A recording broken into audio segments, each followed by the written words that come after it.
Hi hello నమస్తే welcome to our channel super tasty. ఈరోజు అయితే మనము సాంబార్ని చేసుకుందామండి. ఇది ఇడ్లీలోకి అన్నంలోకి బాగుంటుంది. ఓకే, లెట్స్ ప్రాసెస్లోకి వెళ్దాం. సాంబార్లోకి వెజిటేబుల్స్ నేనైతే ఇవి తీసుకున్నాను. మీ దగ్గర ఉంటే ఇంకా వేరే వెజిటేబుల్స్ కూడా తీసుకోవచ్చు. ఇవన్నీ శుభ్రంగా కడుక్కొని కోసి పెట్టేసుకుందాం.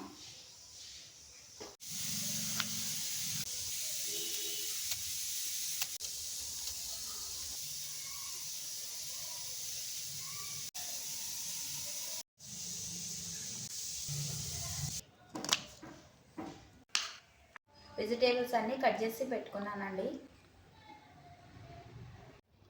సాంబార్లోకి 1 కప్పు కందిపప్పును తీసుకొని శుభ్రంగా కడుక్కుందామండి. కందిపప్పుని శుభ్రంగా కడుక్కొని దాంట్లోకి 1 గ్లాస్ వాటర్ని వేసుకొని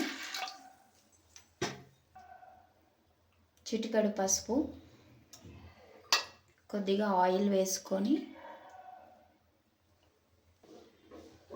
కుక్కర్ మూత అయితే పెట్టేసుకొని ఒక 3 విజిల్లు వచ్చే వరకు ఉడకబెట్టుకోవాలండి. స్టవ్ ఆన్ చేసుకొని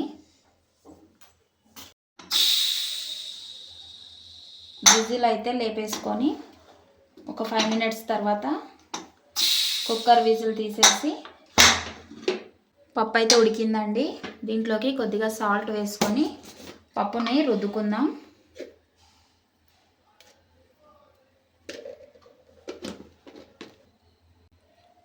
పప్పునైతే రుద్దుకుందామండి మెత్తగా.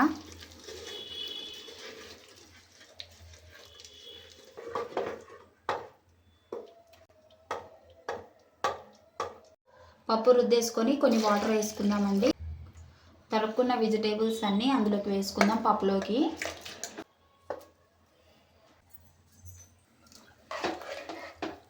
వెజిటేబుల్స్ అన్నీ వేసుకున్నాక ఉడకనిద్దామండి ఒక 10 మినిట్స్ పాటు. వెజిటేబుల్స్ ఉడికాయండి, ఆల్మోస్ట్ 50% ఉడికాయి. దీంట్లో ఇప్పుడు ఉల్లిపాయలను వేసుకుందాం.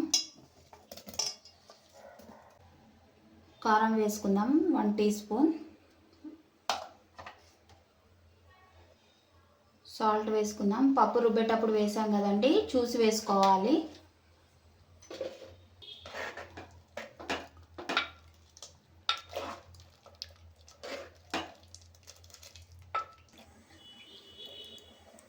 చింతపండు నానబెట్టుకున్నాను, ఇప్పుడు పిసుక్కుంటున్నాను. ఈ వాటర్ని ఉడికేటప్పుడు దీంట్లోకి వేసుకుందామండి. మీకు ఎంత అవసరమో దాన్ని బట్టి వేసుకోండి. నేనైతే ఒక నిమ్మకాయ సైజు అంతా వేసుకున్నాను.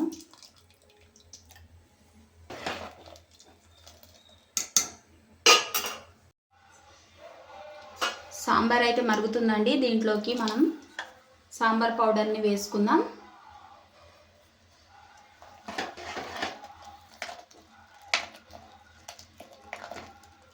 Wow, super aroma.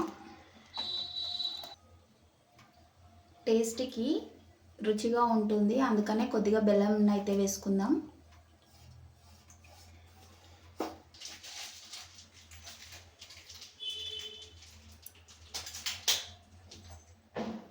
సాంబార్లోకి పోపు పెట్టేసుకుందామండి.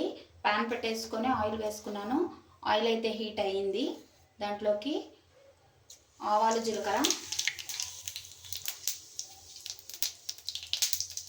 మిరపకాయ,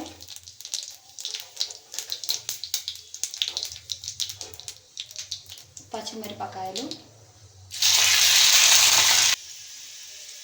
కరివేపాకు,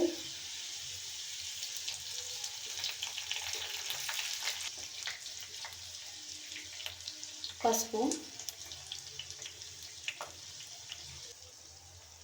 అల్లం వెల్లుల్లి పేస్ట్,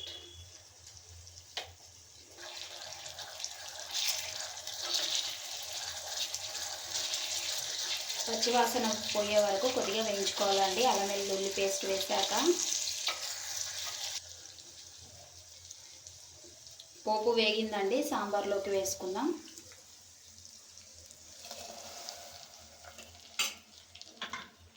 కొద్దిసేపు క్యాప్ అయితే పెట్టేసుకొని ఒక 5 మినిట్స్ పాటు ఉడకబెట్టేసుకుందాం.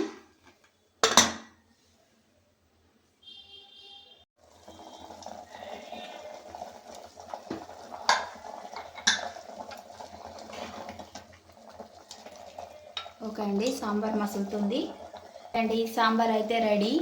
రుచి చూసుకొని ఈ టైంలోనే ఉప్పు కారాలు ఏమైనా తక్కువ పడితే వేసుకోవచ్చు. నాకైతే అన్నీ పర్ఫెక్ట్గా కుదిరాయి. స్టవ్ ఆఫ్ చేసుకుందాం. ఎంతో రుచికరమైన సాంబార్ రెడీ అండి. ఇది రైస్లోకి ఇడ్లీలోకి కూడా బాగుంటుంది. ట్రై చేసి చూడండి.